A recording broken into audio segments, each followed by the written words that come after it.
A famous YouTuber I watch was arrested. Turns out she's not who she claims. Her entire online persona is built on fabricated backstory. You know who I'm talking about. You know the type? You watch their videos. You've watched them grow their channel. You've learned their story. You've sympathized with their struggles. You've cheered for their victories. You've invested in them. And then one day, you open Twitter or Reddit or YouTube news, and you see YouTuber arrested for crime. Your first thought is shock. Your second thought is confusion. Your third thought is, wait, that doesn't make sense. She would never... And then the investigation starts, and the details come out, and slowly, piece by piece, you realize everything you believed about this person was a lie. Her trauma was fake. Her background was fake. Her poverty, her struggle, her overcoming adversity, all fabricated. All created for content. All designed to make you believe her story and invest in her journey. This is about a YouTuber who built a multi-million subscriber empire on a completely false identity. This is about how parasocial relationships can make us believe things that, in hindsight, make no sense. This is about what happens when a creator's entire persona collapses, and millions of people have to process the betrayal of feeling lied to by someone they thought they knew. And it's gonna make you question who you watch and why you trust them. Okay, before I read this full post, let me give you context. This story is compiled from multiple Reddit posts, Twitter threads, and news articles about a YouTuber whose identity was exposed. For legal reasons, I'm gonna call her Sarah, but the actual person is more well known than that. This story covers a YouTuber with a compelling personal story, millions of subscribers who believed in her, an arrest that seemed out of character, an investigation that went viral, the slow revelation that her entire backstory was fabricated, how she pulled off the deception for so long, the evidence that exposed her, the parasocial relationship angle, what this means for content creators and viewers. The thing that makes this different from typical celebrity scandals is that Sarah didn't just lie about one thing. She built an entire false identity. She created a fictional past. She crafted a persona designed to make people sympathize with her struggles. And it worked. For years, millions of people believed her. By the end, you're going to understand why so many people felt betrayed, and why this exposes something deeply troubling. About how we consume online content, let's get into it. Sarah's channel started about 7 years ago. She posted her first video talking about her journey, overcoming poverty and abuse. In that video, she told us her backstory. She said she'd grown up in foster care. She said her biological parents had abandoned her when she was young. She said she'd experienced homelessness as a teenager. She said she'd been abused, hurt, rejected by the system. And then, against all odds, she'd climbed out of that darkness. She'd educated herself. She'd worked hard. She'd built a life for herself. And now she was sharing her story to help others in similar situations. The video got millions of views. People were moved. People were inspired. People subscribed. Over the next 7 years, Sarah built an empire on this story. Her content was all about overcoming adversity, helping other people in foster care, advocating for systemic change in child welfare. She did sponsorships with foster care organizations. She donated money to charities. She became an advocate and an influencer. Her subscriber count grew to 2 million. Her videos got millions of views. She was invited to speak at conferences. She was featured in magazine articles. Her story was celebrated. This is important. People didn't just watch her content. People believed in her mission. People supported her because they thought she was using her platform to help people who were in the situations she'd been in, but there were always small inconsistencies. People noticed them, but the inconsistencies seemed minor. They seemed explainable. She'd talk about her foster home, and someone would ask, wait, didn't you say you lived with that family for 3 years? But in another video, you said 2 years? And she'd respond with a vague explanation. I wasn't keeping precise track of time back then, or my memory gets details mixed up sometimes. She'd talk about specific events in foster care, and people in actual foster care would comment, that's not how that works, or foster homes aren't like that. And Sarah would say, every experience is different, or I was only there for part of the process. She had an explanation for every inconsistency. And because the explanations were plausible, and because people wanted to believe her story, they accepted the explanations. Have you ever noticed inconsistencies in someone's story but just accepted them because you wanted the story to be true? Sarah was arrested 6 months ago. The charges were financial fraud related to a charity she'd started. The charity was supposed to help young people aging out of foster care. It was her passion project. She'd started it 3 years ago, and it had grown to manage millions of dollars in donations. But the investigation revealed that the charity's finances were suspicious. Money was being moved in ways that didn't make sense. Donations were going places they shouldn't go. There were no records of how certain funds were spent. Sarah was arrested and charged with embezzlement and wire fraud. Her response was shock and denial. She said the charges were false. She said there had been mismanagement by other board members. She said she was being framed. Her audience believed her. Her subscribers rallied behind her. They created hashtags of support.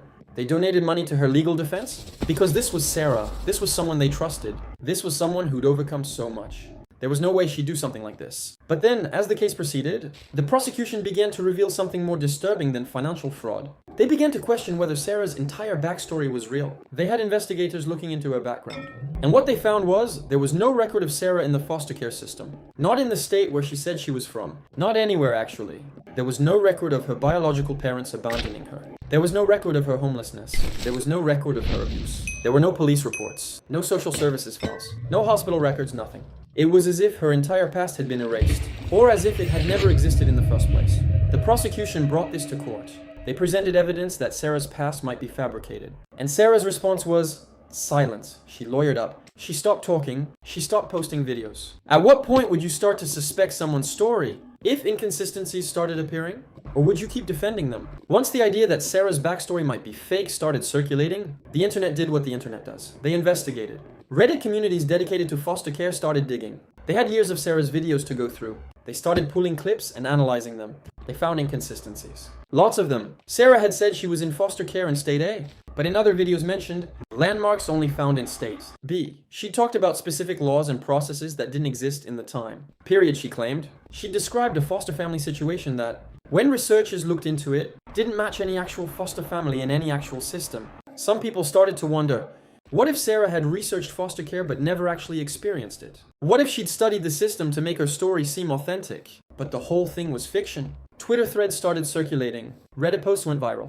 YouTube commentary creators made videos analyzing her claims. People who worked in child welfare started commenting, saying, this doesn't match how the system works, and these details are wrong. And it sounds like she learned about foster care from books, not experience. Sarah's videos were being re-examined frame by frame. Her old interviews were being pulled and analyzed for inconsistencies. And the picture that emerged was, Sarah knew enough about foster care to sound credible to people who didn't work in the system. But to actual foster care workers and advocates, her story had more and more holes in it. The key insight from this investigation was, Sarah's backstory hadn't been exposed by legal authorities. It had been exposed because people did their own research. The internet crowdsourced an investigation into her identity. And then, someone found something crucial. A photo. Someone on Reddit was scrolling through old yearbooks online, you know? Those digitized high school yearbooks that are available on various sites, and they found a photo of Sarah. Except in the yearbook, she had a different last name. Her maiden name, presumably. And the yearbook was from a prestigious private school.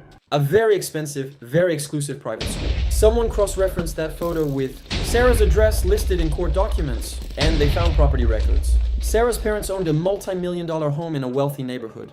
So Sarah hadn't grown up in poverty. She'd grown up wealthy. Very wealthy. Her biological parents didn't abandon her. They were alive and well and owned a successful business. Sarah hadn't been in foster care. She'd gone to private school. Sarah hadn't overcome homelessness and abuse. She'd grown up rich. Everything was a lie. At this moment, if you were following along, would you feel betrayed?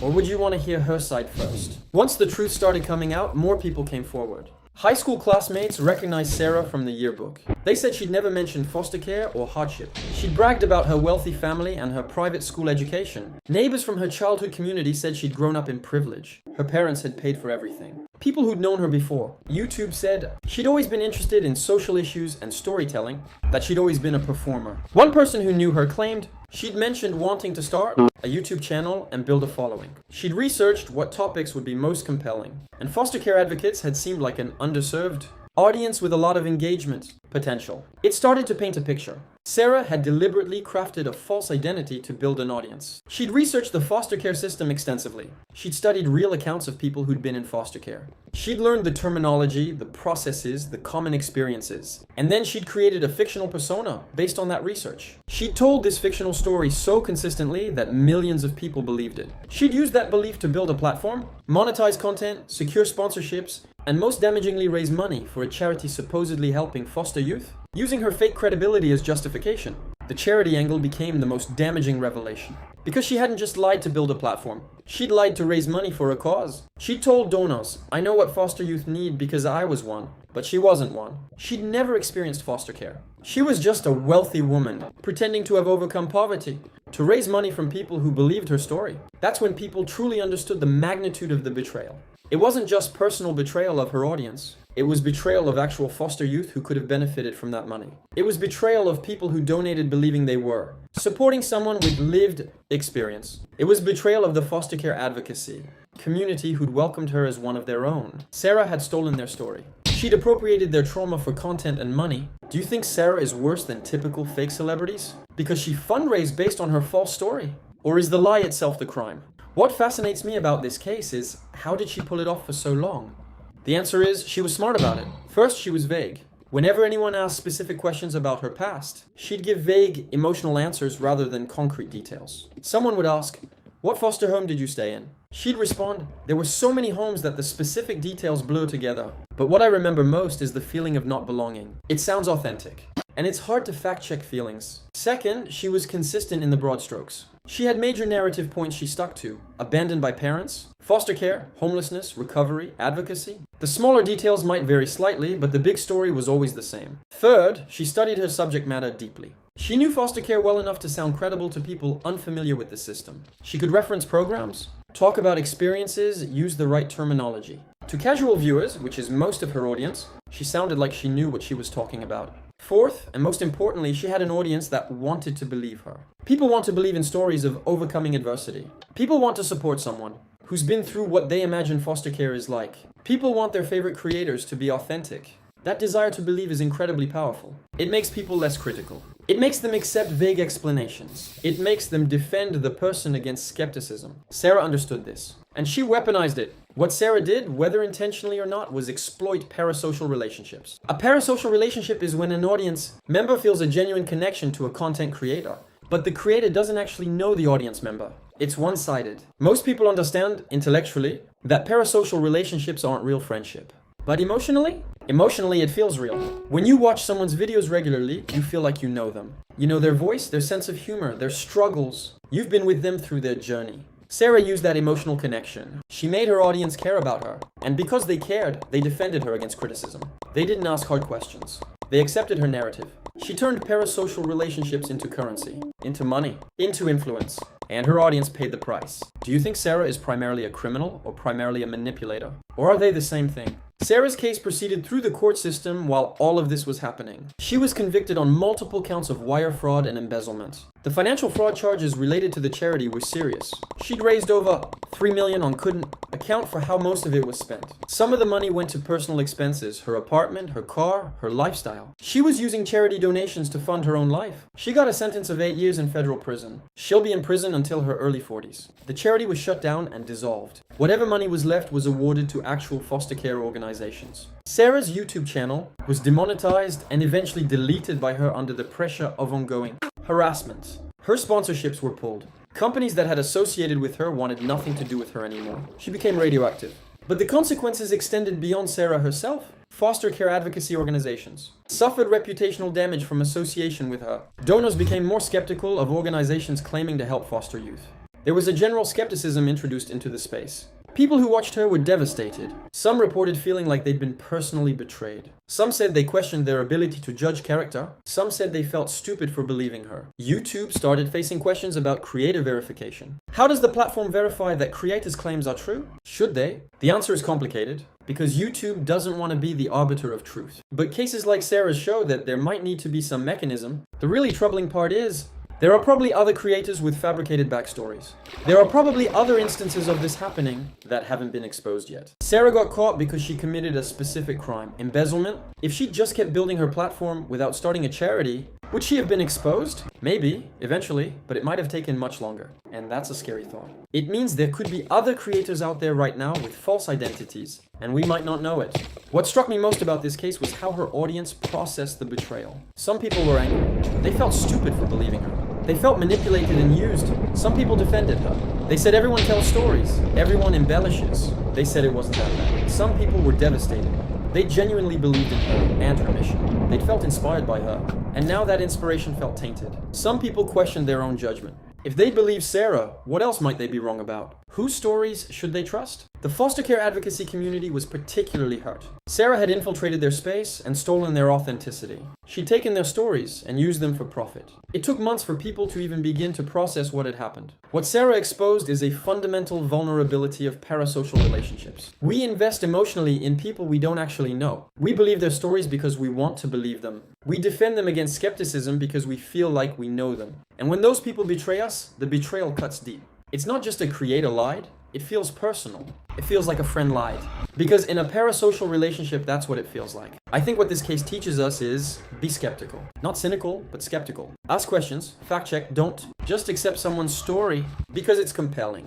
And for creators, your audience is investing emotionally in you. That's a responsibility. That's not something to exploit. Sarah used that responsibility for personal gain, and she's paying the price. But I wonder how many other creators understand the power they have and are choosing to use it differently. And how many are using it the way Sarah did just without getting caught? Has a creator you trusted ever betrayed that trust? How did it affect you? So that's the story of Sarah, and how a completely fabricated online persona eventually collapsed under the weight of investigation and truth. What makes this story stay with me is that it's not just about one person committing fraud. It's about how parasocial relationships can make us vulnerable to manipulation. It's about how compelling stories can override our critical thinking.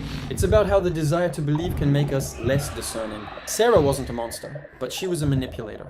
She understood human psychology, and she used that understanding to build an empire on lies, and millions of people believed her. I want to ask you, how do you verify a creator's backstory? How do you know if their story is real or fabricated? The honest answer is, you probably can't. At least not without significant investigation. So what do? Do you stop watching creators entirely? Do you assume everyone is lying? Or do you try to be discerning? Do you ask questions? Do you be skeptical without being cynical? I think the real lesson here is parasocial relationships aren't bad, but they're not the same as real relationships. A creator doesn't know you. They might care about their audience, but they don't know you specifically. So invest in them with that understanding. Believe their stories, but verify. Support them, but don't put them on a pedestal. Sarah's audience put her on a pedestal, and when she fell, it hurt. Drop a comment and tell me, has this story changed how you view creators you watch? Do you fact check their backstories? Or do you prefer to just enjoy the content without questioning? Thanks for watching. If this story made you think about parasocial relationships and creator authenticity, please hit like and subscribe. I'll see you in the next one.